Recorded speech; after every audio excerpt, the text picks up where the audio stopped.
Kinyiso kaka okang' makamano okang' ma samoro bende nokawo bang' mano nobedo kata mana nade kata kamano Ojiro kata mana karwa ketwak mana kaka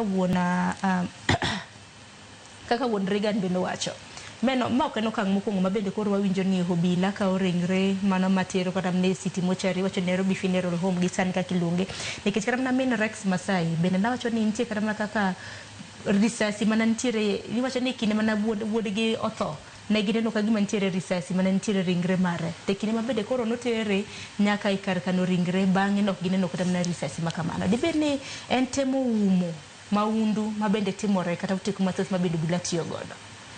Ok en temo umo en ni giuma kabisa niwache kata king'iyo higa mokalo weche mege June 25th donge wang'eyo ni nitie nyithind luo manoneg Kitengela nyithindo 2 to kanoneg Kitengela to polis ne obukgi City Mortuary ka jogo mok juja akino Bianga giri kane jo Citizen TV temo luwo king'iyo gari manokelo gi kod sama nokelo kod sama ne gidonje to kod nonro tiyudo ni kweli polise ne owuondo i-register ne gihango gik mane gi-register kokele nyithindo gi City Mortuary.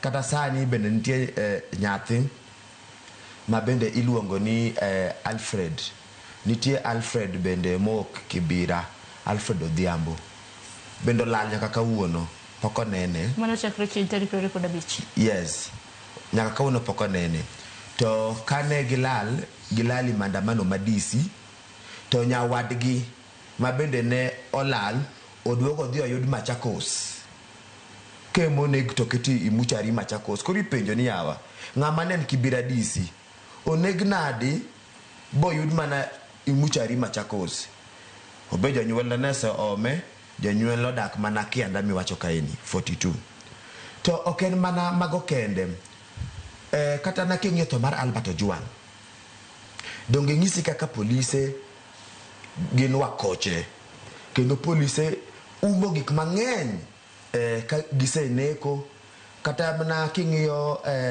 maandamano maro tarik 17 dwe mar 6 bende inyalo neno nyithindo manoneg Kasarani bang' nekgi noyud risase entry to ne onge exit to kotergi KU to kendo ka family ng'iyo wi nyathigi to gineno exit koro gipenjore ni kanyo wanene sama goyi risase to entry emanyo waneno to sani to koro wan kodang'o exit ere gimomiyo ng'ato oyudo masira otere osiptal to osiptal kawo ng'ani to miyo polis notere Mortuary yet polis ok notere osiptal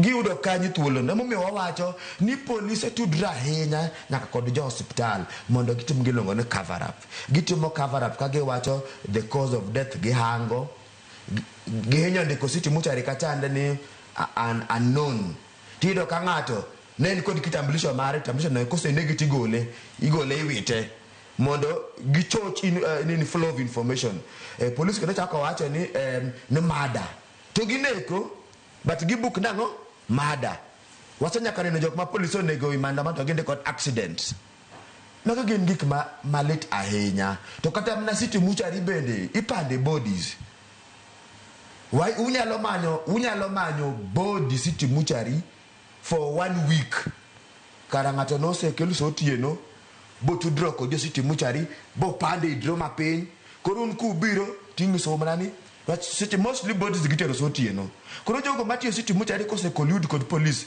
to in mulini ni kose kere to joka kose migi gemore lwetgi tikete kabat mok yawga tiparo ni mano timore nang donge timore because the system is compromised janek chakdwa mondo ong'eye koro odil kod jok mani Mortuary kacha pande na ng'ani kik ng'enwa ni mwakele koro bang after some time to koro mulno ibo gole tikele bachiegni ka jonyuol oseywak kila mahali wawacho ni en gima lit ahinya kama gitimore emomiyo the young people wacho ni yawa the system is compromised. President William Ruto kane campaign no wacho ni iloch mare nek mar police ok bi betie kendo lal kod yudhe ama adhibu dhano iwoko mar chik gimwa luongo ni extrajudicial killings, police brutality and enforced disappearance ok bi betie. Ang'omiyo dhano pod ilalgo, ang'omiyo dhano inego haoyaye ilwet police. Emomiyo yudhe wacho na pana nyaka wawuog woko mondo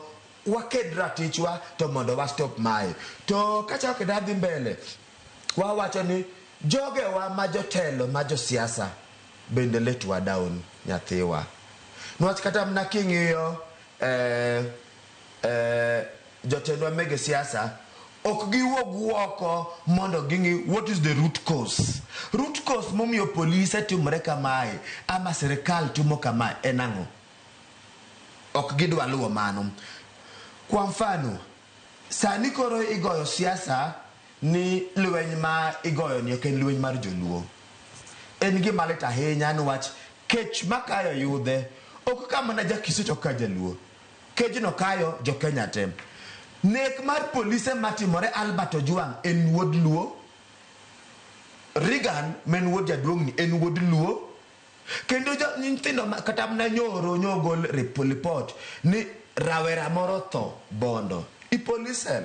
To bende wangindo kada mna joluo kende iwacho kada mna ni onagi opogorego onagi jo Kenya mangima. Koro ang'omiyo jo siasa madalawa goyo siasa iweche meg ratiro mar oganda kagiwacho ni lweny mwagoyo no ken lwenjwa. Wapenjo ni yawa corruption momiyo yudhe pok oyudo tich en mna corruption ma affect mana jogiriama.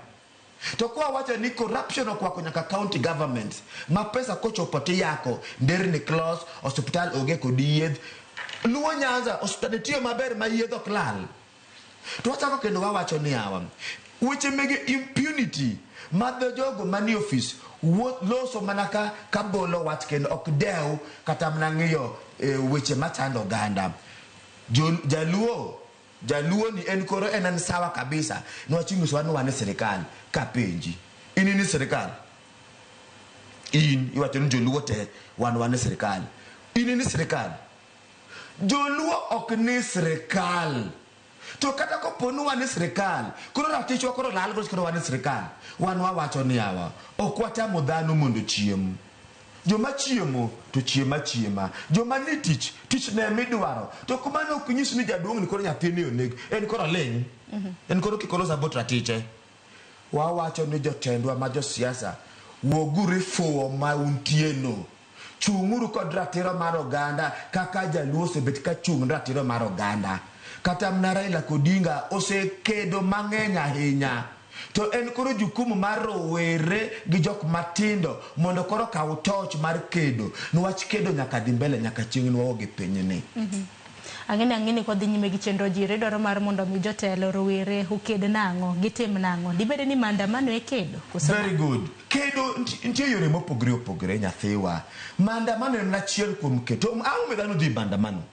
Dhano dhi maandamano wach telo mantie okuj pach oganda. To ne ben telo mantie winjo pach oganda. Iwinjo ka jodolo wacho ni President William Ruto gujo dito mega serikal wuoguru woko mondo ubed kod rowere utwagi. Nwach weche ma rowere lose iluongo ni their legitimate claims. Okagin ni yuarok. Gin weche madier affect ngimagi. Koro jodolo wegi wacho ni President William Ruto weche ma yudhe gi wacho ok nyal respond through bullet. Nwach William Ruto no ndalo manen deputy president donge noloso about telo marach kose ni kolosi. Donge noloso about corruption. Donge noloso about police brutality. Donge noloso about riwo oganda karachiel. Ento ang'omiyo kae ni telo to koro okodwa mno los kuome. Jaluo wacho ni piere liech nyaka soki. Ka ng'ato koso nyaka siem wang'e. Ka ng'ato dhi marach nyaka lege. Emomiyo wan wawacho ni mokwongo yudhe osendiko pachgi kata mani mbui. Albert Ojwang minegoni ne loso mana about corruption matimore kendo jogo mani i uniform ma protect corruption. Donge mano lose nokoso. Jenzi maninego ne loso about taxes. Ushuru mana tamalo to ushuru no gima konyigo onge. Donge banga rais no yie wach mar ushuru no. Koro young people say bet kaloso yore opogre to ng'ato kik wachnwa ni wan wapinga ok waping apinga wacho mana weche mahinyowa nwach mokwongo ma en government marwa wacho ni en government ma dong wachulo osuru kuseko wachulo osuru dong wachulo osuru dong jonyuol wachulo osuru dong jonyuol wanoko kuran mondo joge donjo office. Koro gimwa wacho en ni weche ma young people wacho gin weche madier kendo gin weche makwako piny mangima to ok wawacho ni Kenya is an isolation. Wawacho ni nitie giminyalo tim manyiso ni adier wan gi sirikal matemo. Kwa mfano sani kidhi university kata mana schools misome school fees ni malo kabisa kendo yudo school fees no en gima tek kabisa. Mano kolosie ng'amochwany. Sani wawacho ni yawa ahadi manene josiasa ochiwo ahadi kochakre kuom MCA, MP, governor, president be ahadi go gitekeleza. Yawa kiwacho mano ichwanyo ng'ato. Kwachako wawacho ni yawa corruption matimore ipinywani institutions bega government oselande parawanja. Yudhe kowacho mano gikoso. Yudhe chako nyaka wacho about kaka gihinyore e lwet police. Tok mana yudhe kende, government institutions, Kenya National Commission of Human Rights ogolo pachgi. IPOA men sirikal, bad sirikal ogolo pachgi. Koro wawacho wan kod katiba monego bed ritowa. To katiba nyaka mingi ima. Katiba in book. To bugri nyaka miye life. We have to make the constitution work.